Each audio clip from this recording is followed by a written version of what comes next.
আসসালামু আলাইকুম, সবাই কেমন আছেন? আশা করি সবাই ভালো আছেন। আর যেহেতু আমি আজকে বাসায়, তাই বললাম ক্ষেত থেকে শাক তুলে নিয়ে আসি। বিভিন্ন রকমের শাক, অনেক দিন খাই না।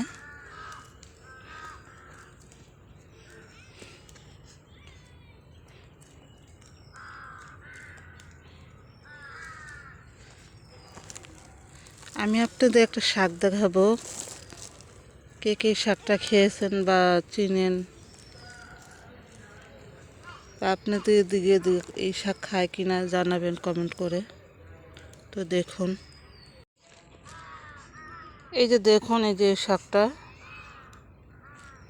চিকন চিকন পাতা, লম্বা লম্বা পাতা।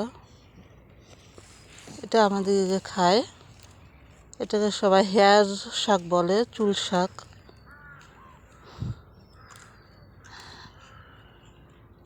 আপনারা দিকে খায় কিনা বা আপনারা চিনেন কিনা জানাবেন।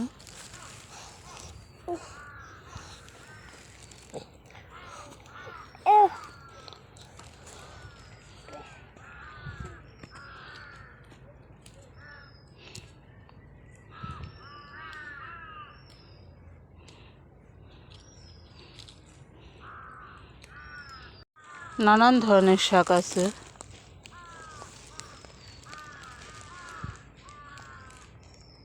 দেখতে খুব ভালো লাগছে। অনেক দিনের শখ পূরণ করলাম শাক তুলতে। তেমন পারি না, তবু চেষ্টা করলাম।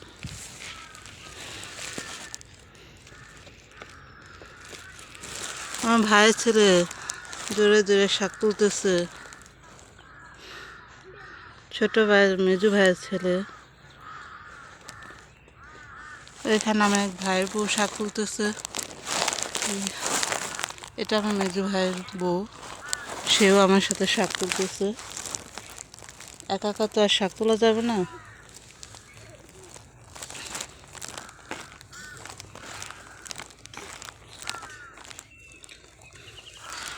দেখুন, এটা একটা শাক।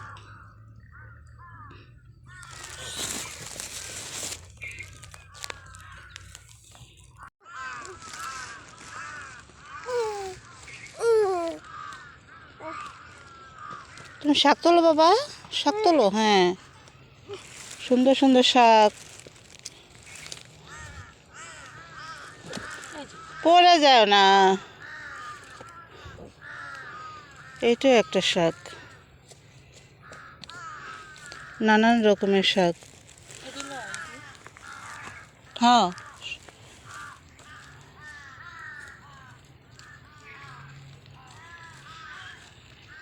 এগুলো আরও দেখছিলাম, এই শাকগুলো দেখছিলাম, তুলে নিয়ে গেছে মনে হয়।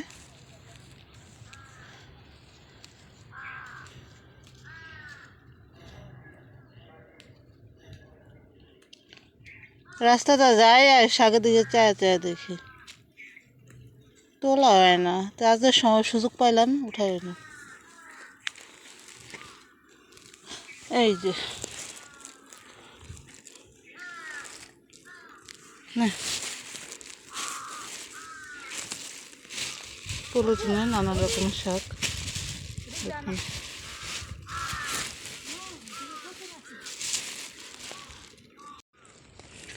সব ঘাসের মধ্যে, ঘাসের ভিতরে লুকানো থাকে শাক।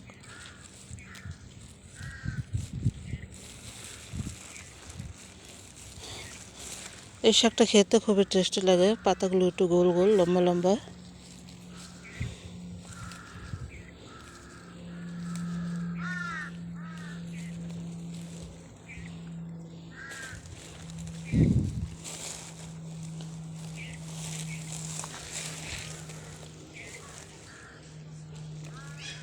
এই শাকটা আপনারা কি বলেন? আমাদের এখানে এটাকে হেঁচে শাক বলা হয়।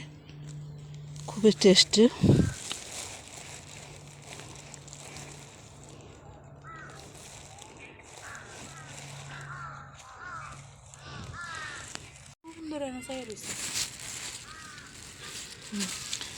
লাল শাকও নিয়েছে।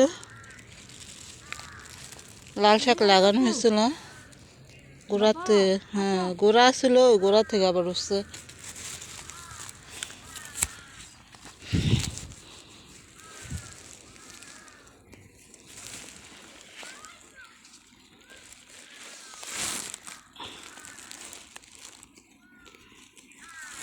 বেশি না, অল্প না, মহাগুলো অনেক রকমের শাক থাকবে তো ভালো লাগবে।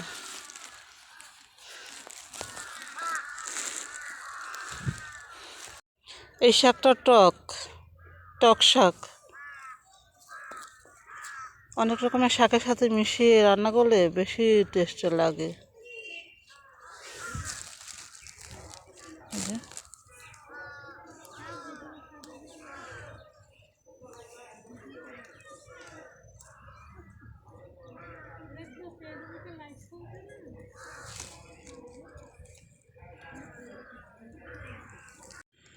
তো ভিডিওটা বড় করবেন না, সবাই ভালো থাকবেন, সুস্থ থাকবেন। কি বলবো, এই সব শাকগুলো একসাথে রান্না করব তেল ছাড়া, শুধু লেবু পাতা দিয়ে, খেতে অনেক মজা। তো আপনার কে কে খেয়েছেন জানাবেন। ধন্যবাদ সবাইকে।